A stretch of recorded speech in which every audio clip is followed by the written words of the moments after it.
Hi, second grade friends. So, for our final day of Jane Goodall, I was able to go on Raz Kids and find a leveled reader about Jane Goodall that I would like to share the screen with you and pull it up so I can read it too while you can look at the pictures. So, here we go. Okay, Jane Goodall, written by Karen Mockler. So, here's obviously a picture of Jane when she was very young and she just started her observations of the chimpanzees in Africa. Table of contents. So we know that this is a nonfiction book because we could see actual photos. We know that this is a real person. And we have the Watcher, Off to Africa, Into the Forest, the Gombe Gang. That sounds interesting.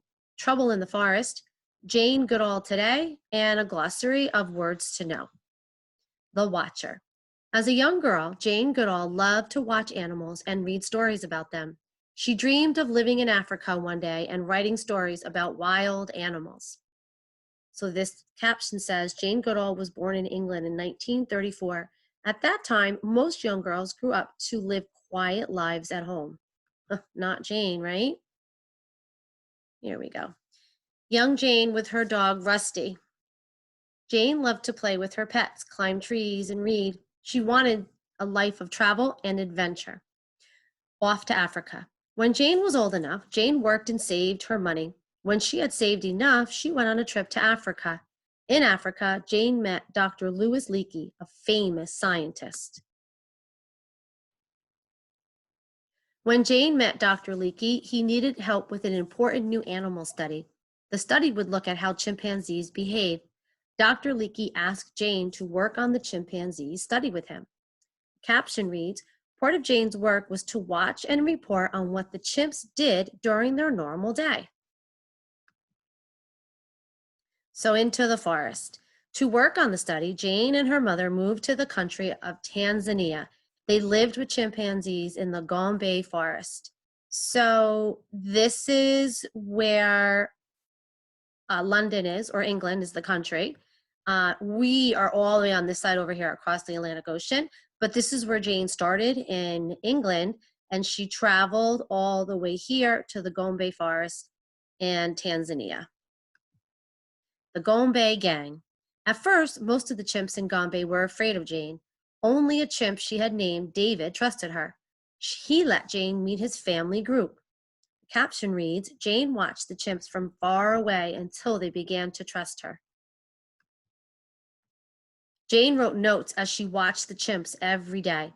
Her notes upset many scientists. They had their own beliefs and ideas about how chimps behaved. This caption reads, Jane named and watched each chimp in every chimp family. She watched how families behave together as well as with other family groups. Jane said chimps were smart. She said they used sticks as tools to dig up bugs to eat. She also said chimps showed feelings as humans do. A chimp uses a long blade of grass as a spoon to catch and eat termites. Jane saw chimps that were happy, sad, and angry. She saw that each chimp behaved in its own way, just as humans do. Jane's study said that each chimp had its own feelings and ways of doing things. Jane's work made some scientists think again about their old beliefs and ideas about chimps. They saw that some of their old ideas might be wrong. Some scientists agreed with Jane. This is Jane with her husband and their son. Their pictures and movies of the chimps were seen all over the world. Trouble in the forest. After many years in Gombe, Jane became very worried. People were cutting down trees in the Gombe forest, and hunters were stealing baby chimps. A mother chimpanzee protects her baby in the Gombe forest in Tanzania. Jane knew what she had to do. She talked about her work with many people all around the world. She asked them for help to save the chimps and the forests. This is Jane when she spoke to many important groups about what was happening to the chimps in the Gombe forest. Jane Goodall today. People trusted Jane and helped to support her work in Gombe. Today, over 50 years later, she still works to protect the forest and the chimpanzees from harm.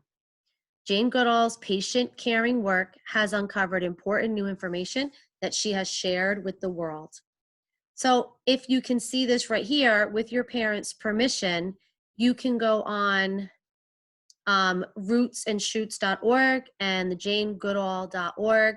Again, with your parents' permission, you can go online and you can find out more about Jane Goodall. Here's our glossary. Africa, the second largest continent in the world, located south of Europe, behave to act in a certain way. Chimpanzees, we kind of know what they are, but I'll read it. Mid-sized great apes that live in Africa and spend their time on the ground and in trees. Scientist, a person who studies one or more fields of science. Study, a careful scientific examination or analysis of something. And the last one is tools, objects or devices that make a job or task easier. So we learned through this whole unit about Jane Goodall, a little bit about her. We learned that she was very patient. She was very kind and loving. Her mom's message to her was, if you want to do something, you have to set your mind to it. You have to be good at it and you don't ever give up, which I think is a really important message. A lot of our stories throughout our biography unit have had a message of perseverance. To persevere means you just keep trying and working hard and you never give up. And I know that we've seen this definitely in Jane Goodall. So I hope you've enjoyed our study on Jane Goodall. Like I said, with your parents' permission, you can go online and you can check out some more information about her. Okay, my friends, have a really good weekend. Bye-bye.